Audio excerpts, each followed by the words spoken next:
Luca's eyes widened in shock as Dr. Voss's lips pressed insistently against his. For a moment he just stood there frozen, mind spinning. What the hell was happening? Then as she made an urgent noise against his mouth, he snapped out of it. Right, play along or die. Letting his rifle dangle from its strap, he wrapped his arms around the woman and pulled her close, doing his best to make it look like a passionate embrace. Dr. Voss made a surprised squeak, then relaxed into him, hands sliding up to grip his hair as she angled her head to deepen the kiss. Despite the bizarre circumstances, Luca felt an incongruous flush of heat rush through him. Damn, but she was a good kisser. An irritated rumble from above reminded him of their audience. Breaking apart, breathing hard, they both looked up at Kylera. The Beastwoman was glaring down at them, head cocked. "This display pleases me not," she growled. "You claim bond, but I sense only deception." Dr. Voss licked her lips nervously. "No deception, Honorable Kylera, he is my mate. We are newly bonded, that's all. The scent hasn't settled yet." Luca had to suppress a hysterical bark of laughter. Newly bonded, settled scent, what kind of anthropological nonsense was this woman spouting? But incredibly, the Urak female seemed to be buying it, or at least hesitating. Perhaps, Kylera allowed grudgingly. Human bonding is strange and weak, not like the Urak way. She leaned down, shoving her snout right into their faces and taking a long, deep sniff that ruffled their hair. Luca held himself very still. "I will be watching you tiny humans," Kylera declared, pulling back, "to see if your bond is true. If you lie." She snapped her fangs with a sickening crunch. Message received, Luca thought grimly. Aloud, he said, "No lies, we just want to get back to our people in peace." "Peace?" Kylera spat as if the word tasted foul. "I know not this think you speak of. There is only the hunt, the vigor of battle and blood and conquest." She straightened to her full imposing height. "I will let you leave my hunting ground, this time, but cross me again and I will tear the lying tongues from your mouths." With that, she turned and bounded off into the darkening tree line, powerful legs propelling her into the shadows between one blink and the next. In moments, she was lost from sight. For a long, stunned moment, Luca and Dr. Voss just stared after her. Then, as if suddenly realizing they were still clinging to each other, they hastily broke apart, putting a few steps of distance between them. "What?" Luca said carefully, "the hell was that?" Dr. Voss slumped, looking as wrung out as he felt. "That was me saving both our lives, Sergeant, you're welcome." Luca stared at her. She was shaking slightly, face pale under her dark complexion. He felt a reluctant stab of sympathy. "Okay, I appreciate the assist, Doctor, but what was all that stuff about us being bonded mates?" "I'm a xenoanthropologist," she explained. "I've been studying the Urak for years from a distance. Their culture places a huge emphasis on pair bonding. A mated pair is considered sacrosanct. Above all their constant jockeying for dominance and territory, the bond is inviolable." "So you thought claiming we were bonded would keep that big green brute from killing us?" "In a nutshell," Dr. Voss shrugged, "you're welcome." Luca blew out a breath. On a distant intellectual level, he could appreciate the quick thinking. But that didn't change the fact that they were now stranded on an alien world, hunted by vicious beastwomen who apparently expected them to act like love-struck newlyweds or get their heads torn off. Fan-freaking-tastic.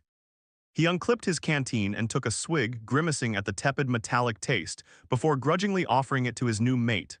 She accepted with a wan smile. As she drank, Luca took stock of their surroundings. Now that Kylera was gone, the oppressive atmosphere of the basin had lightened somewhat, but he still felt horribly exposed out here in the open, with night falling fast.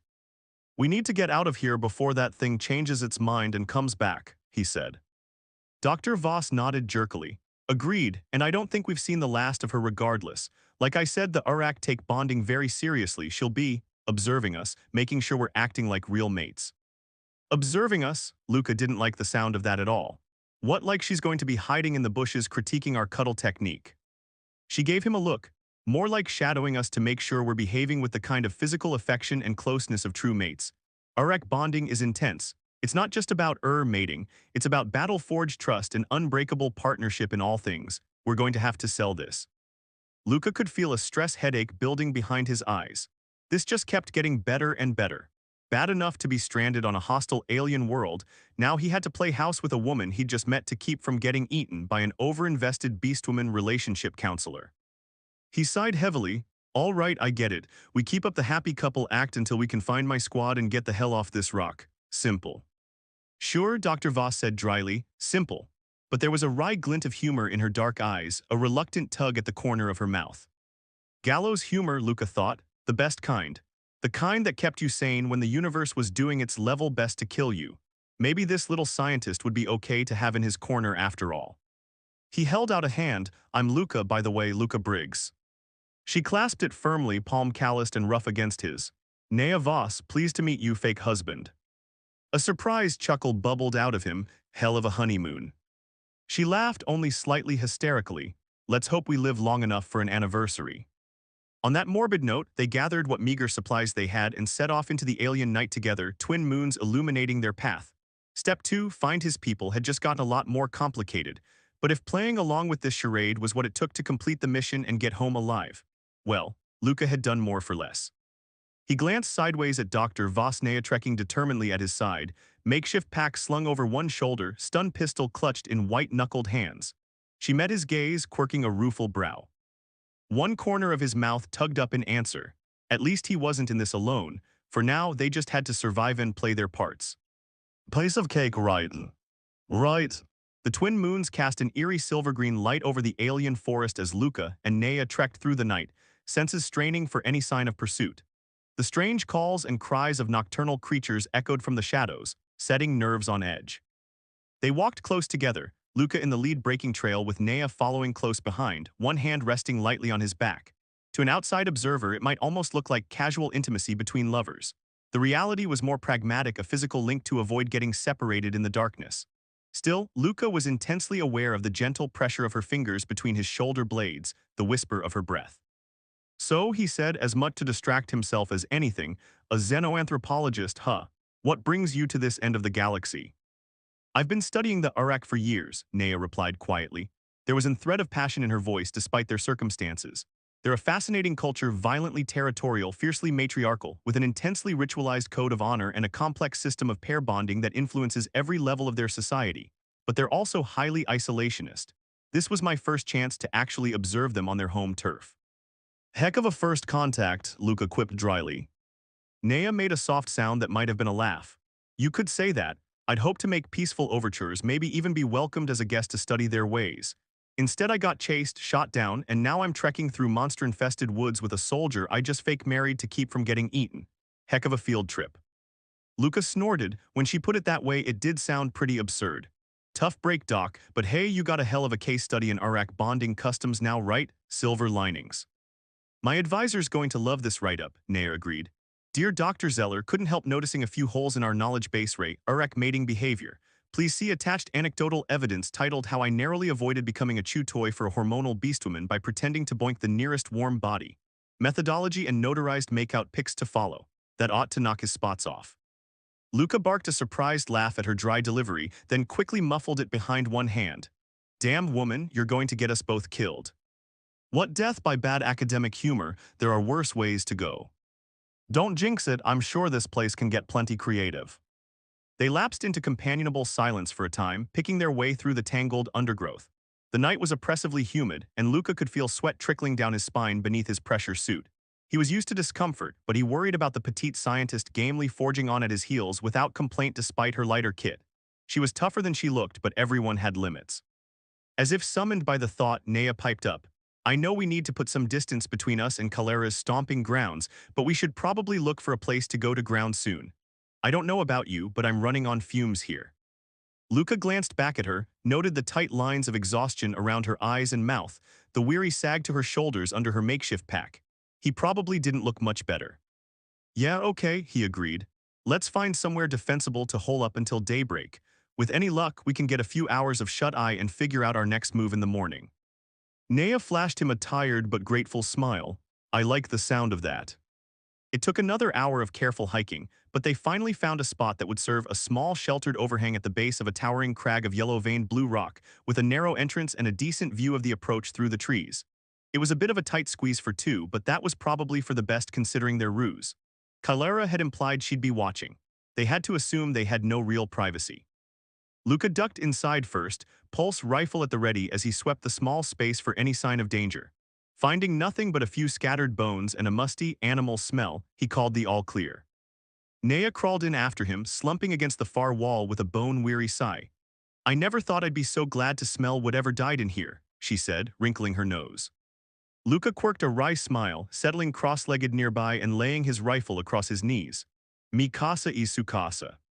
The hospitality here is just astounding. Really, 5 stars. Would definitely get fake hitched and chased by a beastwoman again. He chuckled, then sobered. Speaking of our oversized chaperone, how worried do we need to be about her checking up on us overnight? Naya shrugged one shoulder, but he could see the shadow of unease in her eyes. It's hard to say. The records of Arak behavior around their bonding customs are spotty at best. Most of it comes from third or fourth-hand accounts of traders and explorers who only interacted with them briefly. I'd say she meant it as a threat to keep us in line, but that doesn't mean she won't actually do it. Beastwomen take their role as bond guardians seriously. Awesome? Luca thunked his head back against the cave wall, mentally cursing whatever intergalactic bureaucrat had decided this excursion to Arakan was a good idea. So what I'm hearing is, we probably shouldn't let our cuddly-wuddly newlywed axe slip even in here, just in case. Got it in one, Space Ranger. Naya's accompanying smile was too exhausted to be properly impish, but points for effort. Luca manfully bit back a groan. It was going to be a long night. All right then, for appearance's sake we'd better get cozy. No funny business though, I'm not that kind of fake husband. No, and here I was hoping you'd respect me less in the morning. But she was already scooting over to join him, movements clumsy with fatigue. After a bit of awkward reshuffling, they managed to arrange themselves with Luca sitting upright against the wall, rifle propped within easy reach, and Naya curled on her side with her head pillowed on his thigh. It was weird, this sudden overnight intimacy with a virtual stranger. But needs must when the devil drives, as Luca's old sergeant used to say. Or in this case, when the beastwoman hunts. He could feel the tension in Naya's body where it pressed along his leg, but slowly, as the minutes ticked by, she began to relax. Her breathing evened out and deepened, asleep or nearly. Despite their situation, Luca found himself oddly touched by the show of trust. He knew he'd be getting no such rest himself, not when they were still in danger. But that was all right. He'd keep watch, make sure no monsters, alien or anthropologist, disturbed her slumber. As if she'd heard the thought, Naya shifted in her sleep, one hand coming up to curl loosely in the fabric of his pressure suit. Luca froze, then very carefully settled his free hand over it, just for verisimilitude in case they were being observed, totally professional cuddling. He was nailing this fake marriage thing. Sighing heavily through his nose, Luca tilted his head back against the cave wall and stared out into the alien night, watching the unfamiliar constellations wheel slowly overhead. Somewhere out there, his squad was waiting for him. He just had to find them, complete the mission, and get the hell off this rock. Preferably without getting eaten by their hormonal beastwoman stalker or accidentally catching feelings for his quirky, awkwardly endearing science wife in the process. Easy peasy, right? Right. He was totally, absolutely 100% screwed. Morning dawned misty and chill, tendrils of fog curling through the towering trees. Luca woke with a start, momentarily disoriented by the weight across his legs and the lingering scent of alien greenery and sweat. Then memory crashed in and he stifled a groan. Right. Arakan, stranded, fake married, beastwoman stalker. Just another day in paradise. He glanced down to find Naya still curled against him, head pillowed on his thigh, one arm slung loosely around his knees. In sleep her face was soft and unguarded, a stray curl escaping her bedraggled bun to brush her cheek. She looked painfully young and vulnerable, and Luca felt an incongruous surge of protectiveness. Then she shifted and mumbled something that sounded suspiciously like, yes, I would like the fuzzy slippers in a size thrilks. And the spell broke. Right? Not a helpless waif, a grown-ass woman and a doctor to boot. One who could apparently play a beastwoman like a fiddle armed with nothing but anthropological trivia and sheer bravado at that. He'd do well to remember it. Shaking his head, Luca gave her shoulder a gentle shake. Rise and shine, Doc, time to face the day. Naya came awake with a snort, blinking owlishly. Was it? I'm up, I'm up. She pushed upright, hair sticking out every which way, and Luca manfully swallowed a grin, not a morning person check. He gave her a moment to orient herself, busying himself with redistributing their meager supplies and scanning the tree line for movement. The mist made visibility poor, but nothing pinged his danger senses. Yet. When he glanced back, Naya had finger-combed her hair into a messy tail and was chewing morosely on a ration bar. She caught his look and grimaced. I always thought the worst part of fieldwork would be the primitive conditions and lack of coffee, but this takes the cake. Possibly literally if there's any actual cake product in this thing. She waved the bar. Luca snorted. Alliance nutrient paste. Tastes like the underside of a fitness mat, but it'll keep you moving. Yum, my favorite, but she finished it off quickly enough, needs must. Luca took a moment to relieve himself discreetly behind a screen of foliage, keeping a wary eye out, then returned to find Naya scuffing dirt over the remains of their tiny campfire. So what's the plan, Captain, my captain? She asked. Freestyle woodland choreography, continuing our honeymoon hike, seeing the sights assuming you consider endless trees punctuated by things that want to eat us sights. Luca breathed a laugh despite himself. The plan, fearless leader, is to complete the mission. We find my squad, hopefully at the fallback point or somewhere en route, then we all get the hell off this rock, together. Nea hesitated. That's a good plan for you, but I'm not Alliance military. I don't want to slow you down or jeopardize your team. Luca gave her a flat look. I'm not leaving you behind, Doc. End of story. Something flickered in her eyes there and gone too quickly to read. Aw, my hero. Luca opened his mouth to retort, then froze as a rustling sound reached his ears from the near distance. Rustling and a thud of muffled footsteps, something big coming their way. Unslinging his rifle, he pushed Nea behind him and took aim at the foggy tree line, breath shallow and controlled. Beside him, Nea fumbled her little stun pistol from its holster and braced it with both hands, eyes wide. The footsteps grew closer, louder, underbrush crackled and snapped. Through the mist, a massive shadowy form took shape, looming between the trees. Luca's finger tightened on the trigger. Then the mist parted and Calera stepped into view. The Beastwoman looked much as she had the previous day, though in better light Luca could make out more details. The whirling patterns of scars decorating her thick green hide, the intricately braided ropes of jewelry slung about her neck and upper arms, the shrewdly assessing gleam in her slit-pupiled yellow eyes as she took them in. Good morning, tiny humans, she rumbled. I trust you, slept well. Her lips peeled back from jagged teeth in what might charitably be called a smile. Luca didn't lower his rifle. We slept just fine, thanks, something we can help you with. Kylera's gaze flicked between them and the curve of her mouth sharpened. I require no help from small, soft creatures such as you. I am Kylera, pride of the Bloodmane. I come and go as I please. And it pleases you to come. Here, Nea piped up from over Luca's shoulder. He could hear the nervous tremor in her voice, though she was clearly trying to project calm. We're honored, really, but there's not much to see, unless you like watching hairless aliens desperately trying not to die by 1,000 paper cuts from the local foliage, I guess. Kylera snorted, a sound like boulders grinding. Your feeble attempts at survival amuse me, almost as much as your pitiful notions of mating. Luca stiffened. Beside him, Nea sucked in a sharp breath. Are what now? He asked. The Beastwoman made a dismissive gesture, a ripple of absurdly large muscles. I watched you last night, small humans, you're bonding, but I remain unconvinced. Where was the passionate wrestling for dominance, the triumphant war cries of conquest, the ritual consumption of your mate's flesh?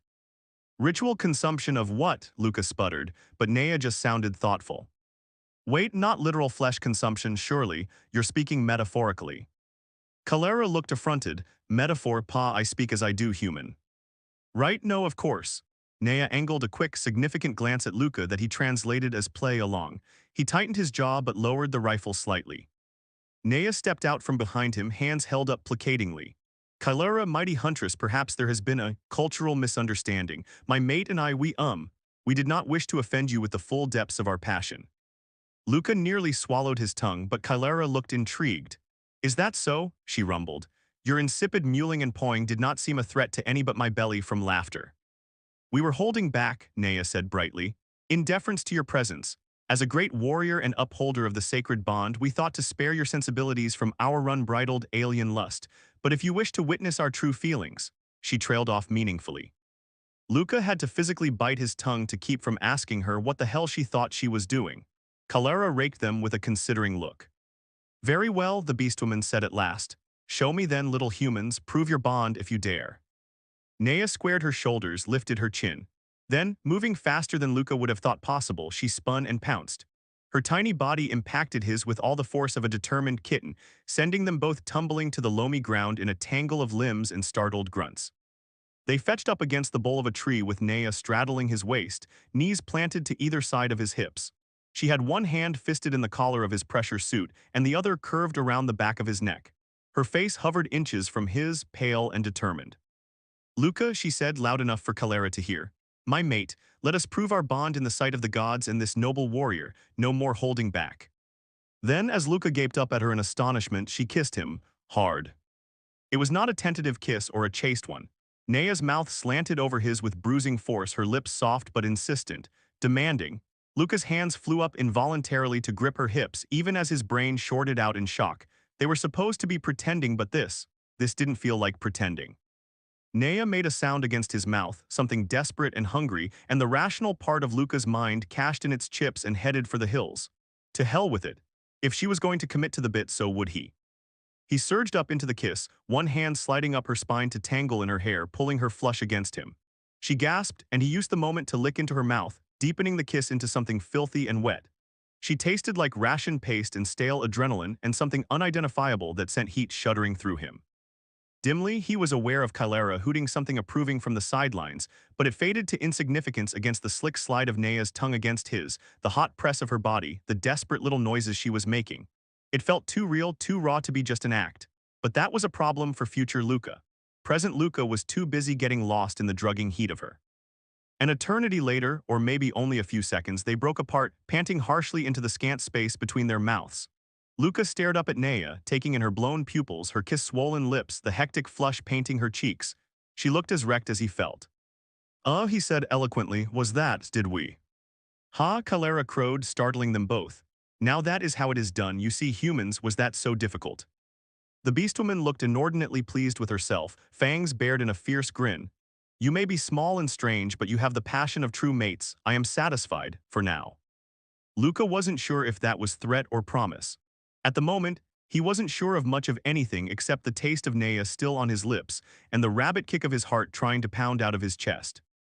He swallowed hard and levered himself up on his elbows, Nea still perched astride him. She wouldn't quite meet his eyes, but her hands were shaking slightly where they rested on his chest. He could relate. So glad you approve, he managed, only a little strangled. Does this mean we have your blessing to continue our, bonding in peace? Kylera snorted, peace. I still do not understand this concept, but I will leave you to your mating, for now. Try not to break the trees with your passion, little beasts. With that confounding pronouncement, she turned and melted back into the mist between one blink and the next, leaving Luca and Nea still tangled together on the forest floor, staring after her. Well, Nea said after a moment, voice only a little unsteady, that was something. Yep, Luca agreed, keenly aware of every place their bodies touched, the heat of her seeping into him even through their layers. That's one word for it. She huffed a shaky laugh and finally met his eyes, something haunted and heated and uncertain in her gaze. Some field trip, huh? Luca breathed out hard through his nose. Doc, when this is over, you and I are going to have a long talk about acceptable fake relationship milestones. Her lips quirked. What you're saying, publicly ravishing me in the dirt to convince an alien Amazon we're space married isn't on your bucket list. And here I thought we were bonding. Hate to break it to you, but my bonding activities usually involve a lot more B-grade Holovids and a lot less voyeuristic beastwomen. Call me old-fashioned. She laughed again, and this time it sounded a little less forced. I'll keep that in mind for the anniversary party. Then, as if suddenly realizing their position, she scrambled off him with a cough, cheeks flaming. We should probably get moving. Places to go, squads to find, all that. Right? Luca pushed to his feet, ignoring the complaints of his bruised. Everything. He offered a hand, and after a beat she took it, letting him pull her up. If the touch lingered a little longer than necessary, neither of them acknowledged it. Luca checked his rifle and his pack, and very carefully did not look at Nea's mouth or think about how she'd felt pressed against him. The mission, he had to focus on the mission. Everything else was just a distraction. So why did some treacherous part of him whisper that maybe, just maybe, this particular distraction was exactly what he'd been missing? Ruthlessly strangling that line of thought, Lucas squared his shoulders and jerked his head toward the brightening treeline. We'd better get back on track if we want to make the fallback point by nightfall, ready to roll out fake wife. Nea's expression did something complicated but smoothed into determination a beat later. Whenever you are, fake husband. Right, okay then, one foot in front of the other, Briggs. Just get through this without letting your anthropologist get eaten or accidentally falling stupid in love with her. Easy peasy. He was so screwed. The day wore on as Luca and Nea trekked through the alien forest, following the winding game trails and his increasingly unreliable holomap toward the squad fallback point. The terrain grew rougher, the undergrowth denser and more tangled, slowing their progress to a crawl. Luca took point, hacking a path through the foliage with his machete, while Nea followed gamely in his wake, panting and swearing under her breath.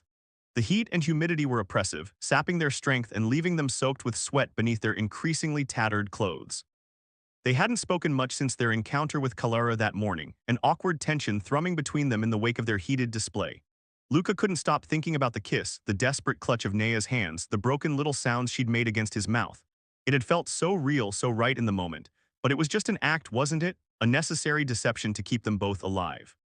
Except he kept catching Nea watching him when she thought he wasn't looking, something lost and longing in her dark eyes before she'd glance away, flushing.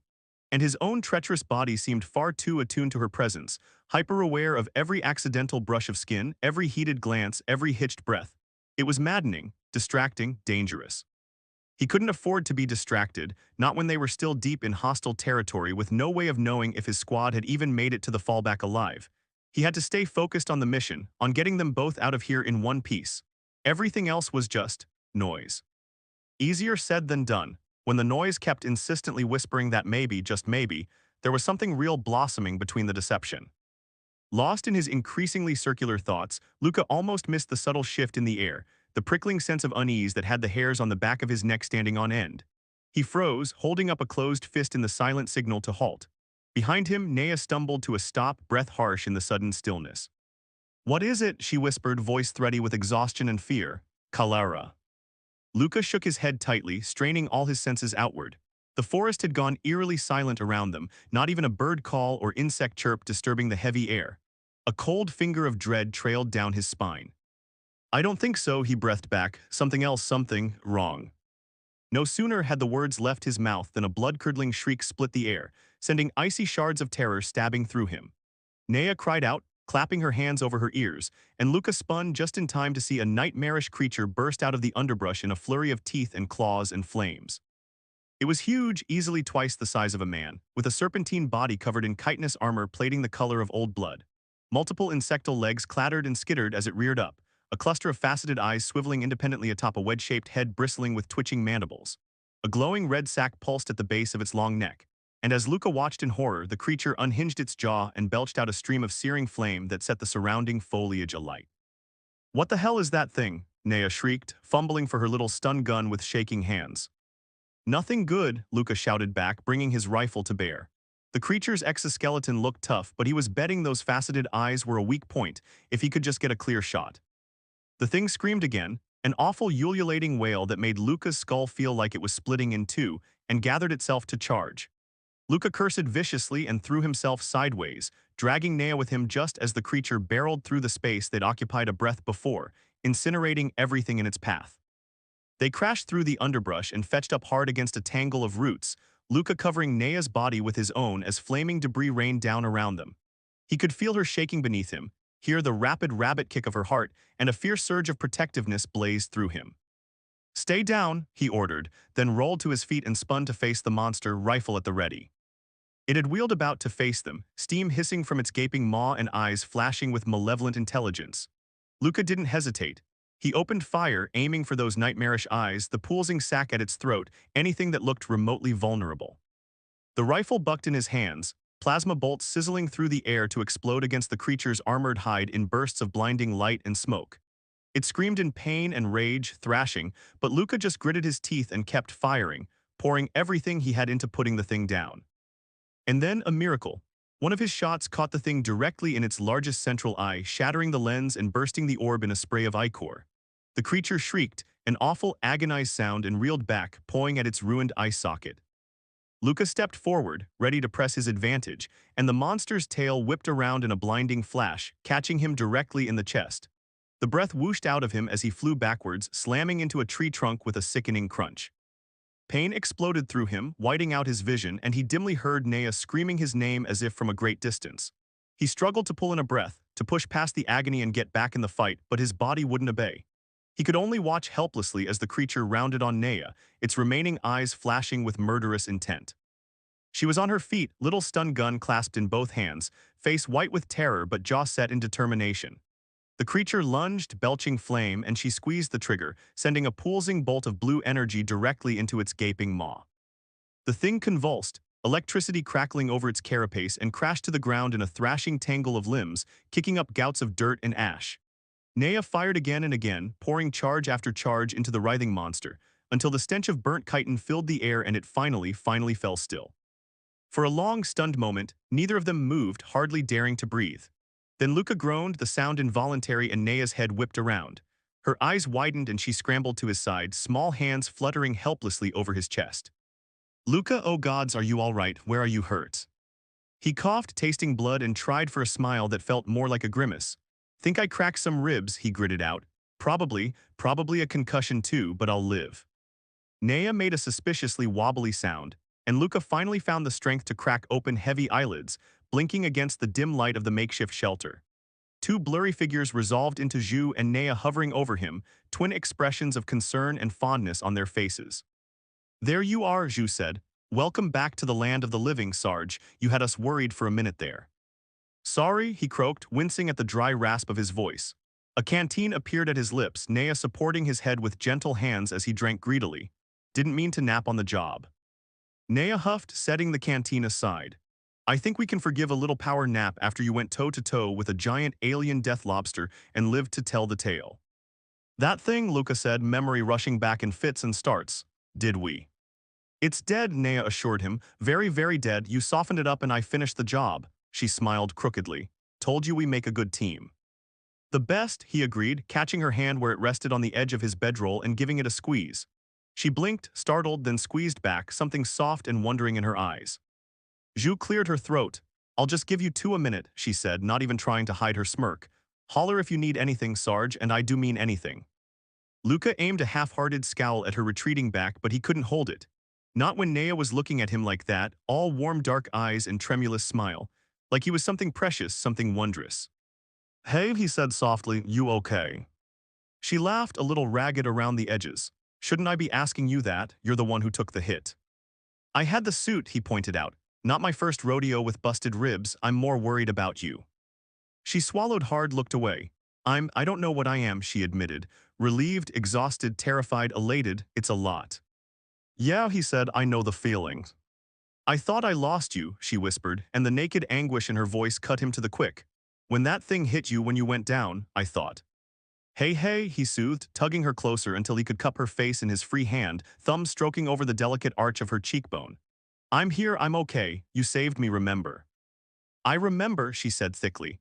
And I remember thinking when I saw you lying there that I couldn't lose you, that I wouldn't because you're. She trailed off, biting her lip, and Luca's heart kicked hard against his aching ribs. I'm what, Naya? Everything, she whispered. You're everything to me. I know it's crazy, I know we just met, but I feel like I've known you forever, like my soul recognizes yours. Luca stared at her, throat working, a rush of emotion too intense for words crashing through him. He'd never been a big believer in fate or destiny or soulmates. But this woman, this brilliant, brave, beautiful woman who'd crashed into his life and turned everything upside down, she made him want to believe. An unbreakable bond, he said slowly, wonder and realization dawning.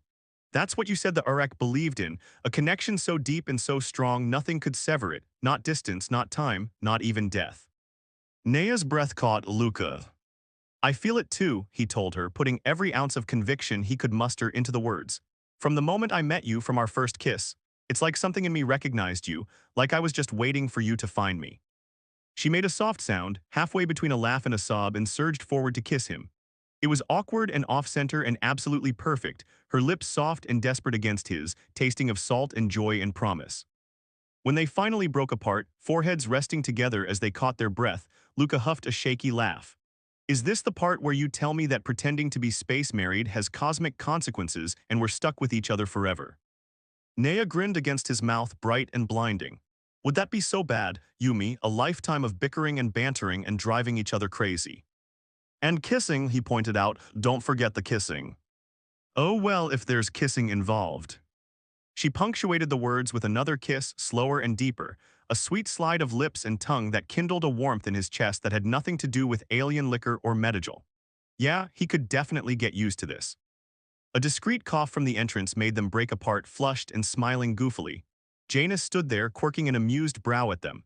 Sorry to interrupt, lovebirds, but we've got incoming. Zhu got the beacon up and running, and it looks like the cavalry's here. Luca craned his neck to peer past him, taking in the tramp of heavy boots, the familiar cadence of orders being barked, the low thrum of Alliance shuttles touching down in the clearing beyond. Extraction had arrived. They were going home. He looked back at Naya, found her already watching him, a riot of emotions playing across her expressive face. Relief, joy, trepidation, but overriding it all fierce and bright as a newborn star, love and determination. Come with me, he blurted, gripping her hand tight. When we get back, I know it's fast, I know it's crazy, but I don't want to lose this, lose you. She breathed out slow and shaky. You're serious, she realized, you really want. You, he said simply. In any way I can have you, as friends, as partners, as more, I'm all in, Naya, for as long as you'll have me. For a long, heart-stopping moment, she just stared at him, eyes bright with unshed tears. Then slowly, wondrously, she began to smile. I hope you know what you're signing up for, Space Ranger. I'm told I snore, and I've been known to steal blankets. He laughed, giddy with relief and exhaustion and incandescent joy. I think I can handle a little snoring and blanket thievery. After Beastwomen and bug monsters and death worlds, domesticity with you sounds pretty damn perfect. An unbreakable bond, she murmured, leaning in to rest her forehead against his. For better or worse, in sickness and in health, in aggressive alien cuddling and mortal peril. I do, he whispered, with all my heart. Her answer was another kiss, soft and sweet and brimming with promise. A seal on a pact, a vow made in the heart long before it was spoken aloud. When they finally made it back to the waiting shuttle, leaning on each other every stumbling step of the way, it was to the whistles and cheers of Luca's squad, his family, and now, incredibly, wonderfully, impossibly, hers too. She looked out the viewport as they broke atmosphere, watching the verdant curve of Arakan disappear beneath the clouds. The place where she'd faced her darkest fears, her deepest doubts, and found her heart's truest home. She wouldn't trade a moment of it, monsters and mayhem and all. Not when it had brought her here, not when it had brought her him. She glanced over at Luca, dozing in the seat beside her, his large hand still wrapped tenderly around hers. Perhaps sensing her regard, he blinked open, sleepy eyes, offered her a crooked smile. Hey there, fake wife. Hey yourself, fake husband, she returned, unbearably fond. Ready for our next adventure. His smile widened, bright and sure as the rising sun. With you by my side always. She settled against his shoulder, head tucked into the curve of his neck. Together they chased the dawn, hearts full and hands entwined. An unbreakable bond indeed. The end.